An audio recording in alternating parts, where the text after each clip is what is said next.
Yes, what's going on YouTube? It is Gabe Strom, and I'm joined with Zach Young, and we had another question come up on the YouTube channel that we wanted to just address, and that is how to find profitable inventory to sell on Amazon. So how do you find products to sell on Amazon? And we get this question asked a lot. Once someone gets in the business, they get going. That's like the first big puzzle piece of how do you source, that's the word in the industry, quality products. So we sat down and made a list of our top 10 sources, kind of our David Letterman list, if you will, that we want to share with you. And Zach has been working and put this into a ebook. This is a free guide we're going to be giving away on sellersecrets.com in the near future. It'll get published to our main group first for our paid members, and then eventually it'll be a resource guide that we'll have available. If you have interest in that, you can click below. So Zach, what's this? You sat down and basically said, hey, where are all the areas that I find product for? And this will hopefully help to expand someone's mind. But someone wants to find some product. Where do they start? Yeah, it's a great question. I mean, obviously, to make money in this business, you have to have good product that is profitable.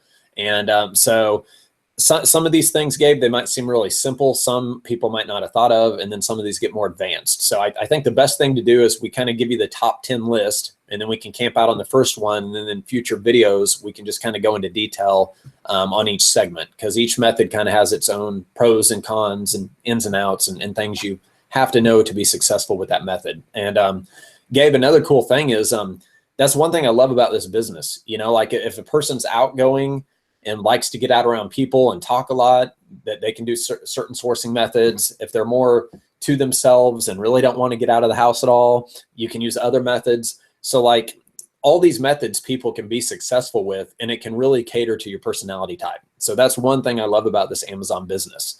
But let me go through the list real quick, and we'll hit on the first one in more detail. So let's do it, man. Yeah. First place, around the house. Okay. Second place, thrifting. The third is garage sales. The fourth is Craigslist. Number 5, eBay. Number 6, retail arbitrage. Number 7, online arbitrage. Number 8, liquidation. Number 9, wholesale.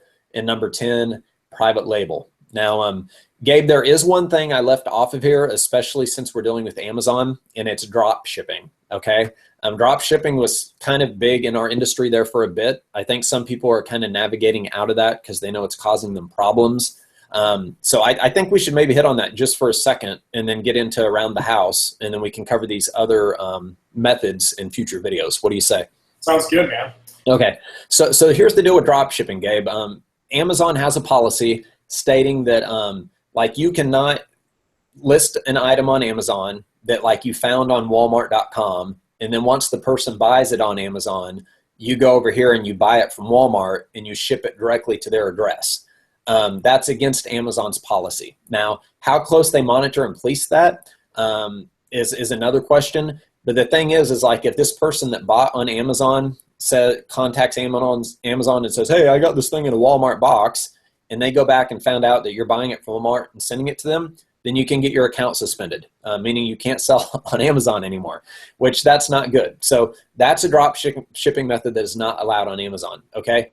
A drop shipping method that is allowed on Amazon is like if you have your own fulfillment center or your own warehouse and like the stuff, you actually own it outright, then you can like have it shipped from that place to your client. And Amazon has on their site like the different criteria. We can probably put a link in the description if you all are interested in exploring that. If you have been drop shipping and this is news to you, then I definitely would check that out, because we want to help you protect your account as well, because you obviously can't make money on Amazon if you don't have an account. So that's drop shipping, Gabe. That's why it's kind of a big deal, and those are some changes that have happened not too long ago with their terms of service on drop shipping. So now, as far as something that's good and that's okay to do is finding stuff from around the house. This is something that is often overlooked. You've heard the saying that one man's junk is another man's treasure.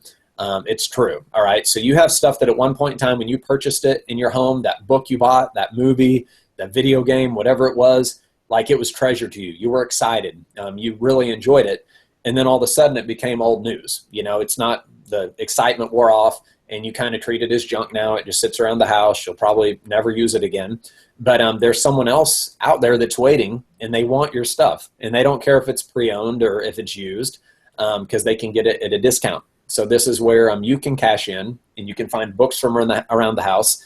I have books that like I got older books, Gabe, that sold for like $400 or $500.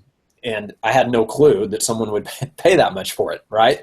So it's awesome, man. I mean, you got like board games, books, things like that. And some of the important things, like if you're selling used items, you want to mark that it's in used condition. You don't want to like say it's new if it's used, because that will get you in trouble on your Amazon account as well. But on a used item, you just want to put in the description, like if the thing has a mark on it, or if it's a book and it has highlights in it or something, just be really accurate with your description, because Amazon is really, really serious about the end user, the customer, having a great experience. And so we take a big part in that by fulfilling, good quality products, and we make sure we're accurate. So there's a few things, Gabe, that you can't sell used on Amazon, like shoes, and there's some what you call gated categories. We can get into what that is down the road. But most of your basic items that you can have from around the house, you will be able to sell on Amazon. And obviously, that's probably not something you can do like long term, but it's a great place. If you need a little bit of extra money, or if you're just getting started and you're trying to generate some startup capital to use some other sourcing methods with, then that's a great place to start, Gabe. Okay. So a great place to start is around the house. You mentioned the top 10 list. These are really simple places to go find products. Let me ask this last question for this particular topic. And if you're starting this business, let's say I had $1,000 in a savings account and I was going to invest that into inventory. And I've already sent in some books. I've seen the system works. I'm a little more familiar with Amazon's platform, and I want to invest in some inventory. Where would you go? Where would be the first couple places you would look to invest, and what type of products would you look for? Yeah, I personally, and this is just my makeup, like I'm not a big thrifty Craigslist garage sale type person. Some people love that stuff, and that's where they should go. I think that would be the next step. So my next step would be like going to Walmart, and we'll cover that in more detail, like what retail arbitrage is. But basically I'd go to Walmart, I'd hit the clearance aisles, and I'd go to work in there. So that's really, Gabe, probably until I get up to the 5-10K level. With my income, I would probably camp out on these first methods, that we introduced and that we're discussing. So what you're talking about is what we call in the industry retail arbitrage. So it's going to your local retail store, Walmart's. That's where a lot of sellers start. Going to the clearance aisle, finding stuff that's got a low price that's selling for a high price on Amazon, and you use the Amazon Seller app that comes with your Pro account. When you sign up for a Pro account, you can use this app. Currently, it's this black app here on my phone. It says Amazon Seller. Scan the item. It'll tell you how much the Amazon fees are for it, and if you're allowed to sell on Amazon's platform, and you're basically buying low and selling high. And there's a lot of criteria just to help clear the air. There's a lot of factors that goes into what makes a profitable product. The rank that product has on Amazon is one of those factors. The number of other Amazon sellers, how competitive the market is, the reviews that the product's getting. So you want to look for products that have 3, 4, 5 stars, probably 3+ stars for sure. The higher the stars, the better. Just to keep things simple, Zach, when you were first started, did you just look for like a 3 times markup? So if it was $10, you're looking to sell it for 30 on Amazon, or what's like a really easy benchmark just to get over those first initial hurdles? Yeah, well, and this is on standard size products. So this means items that are not like large or oversized, like bicycles or strollers or stuff like that. Amazon has the criteria of what an oversized item is, but your standard size items, I normally look for like a 2 to 3 time markup, Gabe. So it's just like you said, like if it's selling on Amazon for $20, I want to pay $10 max for it. But really the sweet spot, it's ridiculous how big a difference it makes. But if you can do a 3 time markup, which is really, really realistic to do with retail arbitrage, that's what I would look at. So instead of always like doing the FBA calculator and trying to do all this and that, like in general, you'll pay like 30% of the Amazon sales price. So an example would be if I bought it for $10 and I sold it for $30, more than likely you'll pay about $9 in Amazon fees with the FBA, the prep, everything that goes into that. So that leaves you $21, right? So you spent $10 and Amazon paid you $21 after all their fees, then you have $11 profit. So I don't know about you, Gabe, but I would exchange at $10 for $21 any day for an $11 profit. So that's how it works. It's pretty simple.